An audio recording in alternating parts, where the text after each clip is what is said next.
The light was just starting to reach the dining room when I opened the glass cabinet. I wasn't looking for anything in particular, just dusting, checking on the few things I still cared to display. China no one used anymore. A faded picture of Peter in his uniform. And the velvet box. Only the box wasn't there. At first I thought I'd moved it, maybe during the holidays or while reorganizing. But I don't move things without remembering. That box never left the cabinet. I would wipe the glass once a week, always careful not to smudge it. I kept it, like people keep folded flags, sacred and untouched. I stood still for a long time. "Mason," I called out. Nothing. He came back late in the afternoon, keys jangling, laughing at something on his phone. His duffel bag dropped by the stairs. When he saw me standing by the cabinet, he looked bored. "Where's the watch?" I asked. He barely blinked. "I sold it. I needed the cash for the cruise. It's not like he's coming back." The way he said it, flat efficient, knocked something loose in my chest. I didn't say anything. He didn't ask if I was okay. He went to the kitchen and cracked open a soda. I waited until after dinner, after the lights were off and the house had gone quiet. I sat at the kitchen table with my laptop open, my hand resting on the mouse hovering. The pawn shop number wasn't hard to find. I dialed. A man answered. I gave him my name and told him I was calling about a watch. There was silence. Then, "Ma'am, you'll want to come in. We found something." He didn't explain what. I closed the laptop and sat back. The house hummed faintly. Refrigerator vents, the familiar groan of pipes behind the wall. But all I could hear was Peter's voice in my head, the way he used to say my name when something mattered. I stood, found my keys, and walked out into the night. The man at the counter didn't ask for ID. He just nodded when I gave my name and said, "Come with me." He led me through a narrow hallway to a cluttered back room that smelled faintly of metal polish and old carpet. On a scratched table sat the watch. Peter's watch, resting in the same velvet-lined case I'd kept for years. My breath caught, but the man didn't reach for it. Instead, he picked up a small tool from his tray and turned the watch over. I thought it was jammed. At first, he said, almost apologetically, "But the back plate, it's thicker than it should be."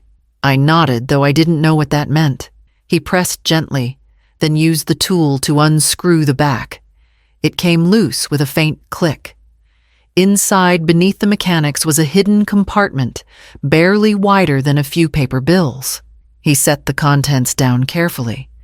A sealed envelope with my name, Clara, written in Peter's familiar hand. A folder, thin and creased, labeled Life Policy. And a velvet pouch the size of a matchbox.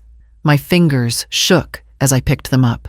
The envelope was dated just 1 week before Peter died. His writing looked tired but precise. He'd meant for me to find it. The man stepped back. "I didn't open anything," he said. "But people don't hide things like this unless they matter." I nodded. I didn't thank him. I couldn't form the words. I walked out with the items pressed against my chest. The street was still wet from last night's rain. Mason had said the watch was barely worth anything. And yet, here it was, carrying more than he could have guessed. I didn't drive home. I drove toward the bluff. The same one Peter used to sit at mornings when he didn't want to talk, just sip his coffee and listen to the wind work its way through the grass. I parked, rolled down the window, and held the envelope in my hands. The seal was still intact, but not for much longer. I waited until the next morning. Something about the night made it feel too sacred, too fragile to disturb what Peter had left behind. So I waited, brewed coffee, washed my hands, sat at the kitchen table where he used to read the paper, and finally, I broke the seal.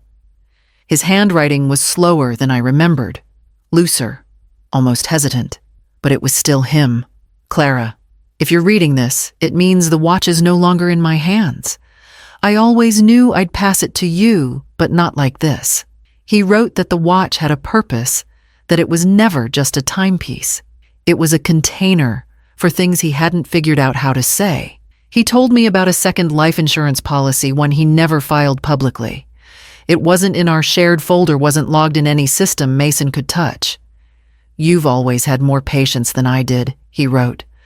"But if he ever trades love for money, this is for you. Not him. Not anyone else." I opened the folder and scanned the first page. A private policy. $280. My name and only my name. Every page notarized. Quiet. Protected. Peter had planned for betrayal I hadn't yet imagined.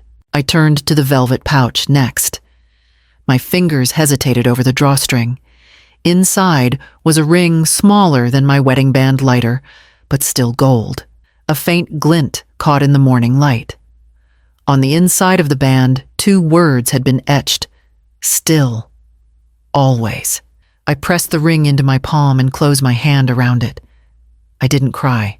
Not then. I just sat there feeling the heat of my own skin against the metal, wondering how long he'd carried this weight without saying a word. And then I thought of Mason, upstairs, sleeping in late, never noticing that his father had prepared for the worst version of him.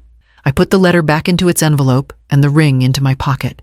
Then I stood up and began boiling water for the garden.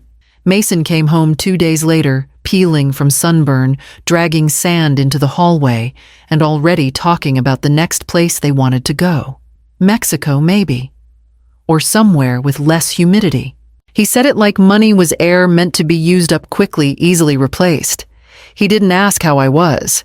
Just dropped his duffel by the stairs and opened the fridge. I might apply to that warehouse place, he said through a mouthful of leftover chicken. Or maybe do something remote. We'll see. I'm still resting from the flight. I nodded. Nothing in me wanted to correct him. Nothing in me wanted to ask. Later, he noticed the velvet box back in the cabinet. "You got it back?" I picked it up. He leaned over, squinting at it, then snorted. "They only gave me $1,200 for it. That thing's barely worth anything." I didn't respond. I just closed the cabinet door gently and walked into the kitchen. That night, I opened a second bank account. Quietly. One Mason couldn't touch. I moved my savings first. Then the payout from Peter's policy. It wasn't dramatic. It was clean. Necessary. At dinner, Mason lounged on the couch, scrolling his phone. "What's for tonight?" he asked. "I'm not cooking." He looked up, surprised. "You mad about a watch?" I kept my eyes on the book in my lap. I didn't blink. Didn't nod. I just kept reading, turning the page, even though I hadn't absorbed a word. He muttered something under his breath and went back to his scrolling. The house was quieter after that. Not peaceful exactly, but quieter. Like a radio turned down just enough that you could pretend the static wasn't still playing in the background. I began cleaning out drawers that night. Not in a rush, not with a plan. Just one at a time. The top drawer in the hallway first, then the stack of magazines beneath the TV. Papers, old receipts, dead batteries. A key I didn't recognize, and one I did. By morning, I had already chosen the next drawer to empty. Weeks moved at the pace of routine. Mail, collected bills, paid vines trimmed in the back garden, where the sun hit longest in the afternoon. From the outside, nothing had changed. The grass still needed mowing, the same birds returned at dawn, and I still made coffee before the day fully woke up. But inside the house, inside me, the architecture was shifting. Mason didn't notice that the mortgage statements were no longer being filed into the same drawer, or that payments were leaving a different account now. He didn't notice the new password manager on my laptop, or the stack of unopened credit offers I shredded without comment. He didn't even question the woman who began stopping by twice a week, always mid-morning, always carrying a leather binder. Thicker than it needed to be. Her name was Carol Parker, a soft-spoken estate lawyer with tidy black frames and a habit of stacking documents into perfect, right angles. Our meetings were quiet, efficient. Page by page, we reorganized the life Peter and I had built. The trust he once set with such hope for the family he'd said was rewritten with conditions. Mason could still inherit, technically, but only if he proved stability, employment, sobriety, no consumer debt, no unpaid loans, no disappearing for months on end, no treating anyone's love like currency. Carol didn't ask if it felt harsh. She didn't need to. She could read restraint like a second language. We also amended the executor. No dramatics, no explanation. Just a new name entered onto the line, Lana Hensley, my sister's daughter. Steady, observant, reliable. Not once in all those weeks did Mason ask what the watch mattered. Not then. Not later. Not ever. He assumed inheritance was a default setting, like water flowing downhill, or a door that opened simply because he stood in front of it. What he never asked revealed more than any answer could have given. And in the quiet of that not asking, I began preparing the one question he would never think to anticipate. The drive to Portland was longer than I remembered, or maybe I noticed the miles more now that I wasn't rushing through them. I'd told Mason I needed a few days out of town. He didn't ask where, just waved while chewing toast. Lana's house smelled like rain cedar cabinets and something citrus that didn't need a name to feel like welcome. She met me at the door with open arms, and before I could insist, her son Evan already had my travel bag lifted off the porch. "You don't have to wrestle it from her," Lana joked. She packed like she's moving countries. Evan grinned. "Good. Means she'll stay a while." He was built like his father had been, tall, deliberate, careful with doorways. But there was gentleness there, a quiet attentiveness Mason never learned. He asked if I preferred my tea strong or normal person strong. He remembered the answer the next day without asking twice. At dinner, he noticed the ring before I realized my sleeve had shifted. "That's nice," he said. No. I traced the band with my thumb. It was a gift. It just arrived late. He nodded. No push for the rest of the story. No hunger for the sentimental anatomy of it. Just space for it to exist without being dissected. That night, once the house settled into sleep, I sat at the small desk in the guest room and pulled out stationery Lana had left stacked neatly in the drawer. I wrote slowly, choosing words like stepping stones. "Evan, you remind me of the kind of man your uncle would have liked, and the kind of man I hope to raise." I didn't sign it with weight or instruction. No expectation, no debt. Just observation, just truth. I folded the paper, slid it into an envelope, and tucked it into the bottom of my purse, beneath receipts, a stray button, and a key I didn't intend to explain yet. Tomorrow, I knew, would shift the air again at home. When I walked back through the front door, it was like nothing had shifted while I was gone. Mason was on the couch, the blinds still half drawn, even though it was nearly noon. A game controller in his hands, a muted screen flickering in the background. The sink was full again. Cans, wrappers, a bowl with something crusted along the edge. The house smelled like a fridge left open too long. He didn't look up. "You're back early," he muttered, thumbs tapping. I set my bag down by the stairs. "You'll need to find another place by the end of the month." The sound stopped. He froze, then twisted toward me. "What?" I didn't repeat it. I looked at him the way I used to when he was small and had done something he knew was wrong, except now he wasn't small. And nothing about this felt like correction. It felt like release. "Are you serious?" he said. Over a watch, I didn't answer. "I sold one stupid thing, and now you're kicking me out." Still, I said nothing. He stood arms wide, waiting for a fight I didn't offer. Unbelievable. I turned and walked to my room. Behind me, I could hear him pacing, pulling open the fridge, slamming it shut again. He cursed once, then silence. I didn't lock the door. I didn't need to. He wasn't going to break anything.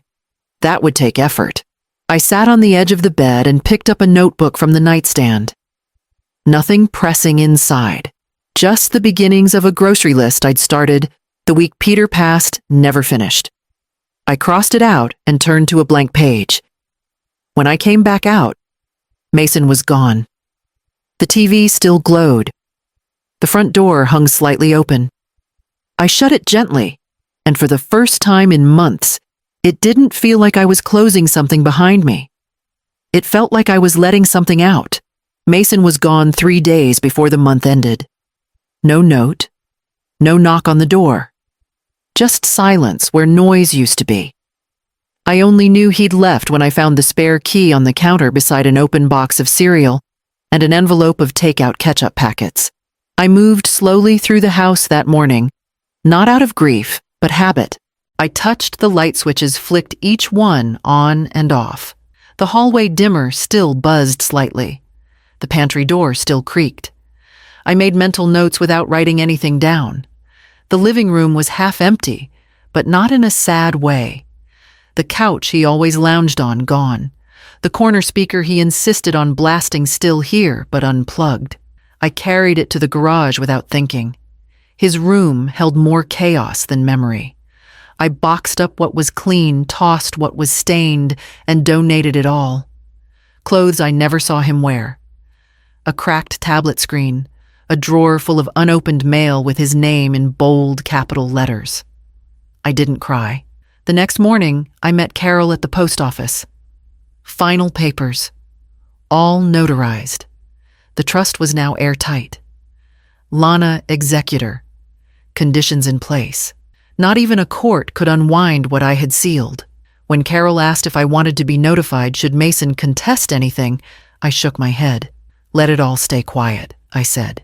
Back home, I made tea, then walked to the back bedroom closet, the one Peter used to store holiday boxes and old uniforms. I reached for the shelf, pulled down the small cedar chest I'd once set aside for keepsakes. Inside, I placed the watch. Next to it, the envelope still neatly folded, then the blue velvet pouch, and finally, the ring. I didn't arrange them, just laid them in as they were unpolished, true. I closed the lid and turned the tiny brass lock until it clicked. Then I slid the key into a drawer in the hallway, buried beneath spare flashlight batteries, rubber bands, and the last AA that never held a charge. The drawer closed without resistance. He came on a Thursday. No warning. Just a knock. Then his voice muffled through the wood. Mom. When I opened the door, he looked thinner, less tanned. His shoes were worn down at the heels. His hands stayed in his pockets. I've been thinking, he said. I messed up. I waited. I was broke, he went on. Stressed. And I thought the watch didn't mean anything. I didn't think you'd even notice it was gone. That part hurt more than the rest. The idea that something so deeply tied to who I am could disappear and he'd assume I'd shrug. I'm sorry, he added quieter this time. I mean it. I nodded. You're not a bad person, Mason. But you stopped being a safe one. He blinked. What does that mean? I stepped aside so he could see the hallway behind me. The walls bare. Boxes taped and labeled, rugs rolled stacked near the door. Through the front window, the for sale sign angled slightly in the breeze. I'm leaving, I said. He looked stunned. Leaving. You're selling the house, I didn't answer. He already had his answer. He stepped back 1 foot on the porch, eyes scanning the yard like he might wake up from something he didn't remember falling asleep to. I wasn't expecting, he began. I know, I said. He rubbed the back of his neck. So, what now? You're always welcome to call, I told him. But not to live here. There was no venom in the words, no final slam, just clarity. A line, long overdue, drawn without apology. He nodded slowly, like someone learning a new language, 1 word at a time. Then he stepped off the porch and didn't look back. I closed the door gently behind him, then turned toward the boxes waiting in the hallway. The tape on the last one hadn't been pressed down yet. I walked over, sealed it with my palm, and moved it beside the others. The new house is smaller. 1 floor. No stairs. Just a soft corner of the coast where the wind doesn't fight you. and the sea says enough without needing to speak. I brought only what I wanted, the old kettle, my books pared down to what I'd read again, a photo of Peter taken on a day I can't quite place, and the ring still in its pouch, still tucked in the cedar box, with the letter folded neatly beneath it. The accounts Mason once knew about are gone now. Closed, cleared, dissolved like salt in warm water. There's nothing left for him to guess at. No trail to follow. The house smells like linen and wood polish. Sometimes rosemary from the neighbor's yard. I don't cook much, but I've learned how to bake bread that doesn't need to impress anyone. Some mornings, I forget what day it is, and it feels like a gift. Evan came by with Lana last week. They brought a pie and stayed long enough for the shadows to shift. We sat on the porch while the wind played with the edge of the tablecloth. He asked if he could help fix the gate latch. I said no, then let him do it anyway. We drank tea, talked about nothing, laughed the way people do when no one's performing. That night, after the quiet settled back in, I opened the cedar box. I took out the ring. I didn't hold my breath, didn't brace for disappointment. I slipped it on slowly, the way one checks a memory that's been sealed for years. It slid past my knuckle and rested in place like it had never been missing. Like time didn't stretch between then and now. I looked down at my hand. It wasn't young. It wasn't trying to be, but it was still mine, and the ring still fit.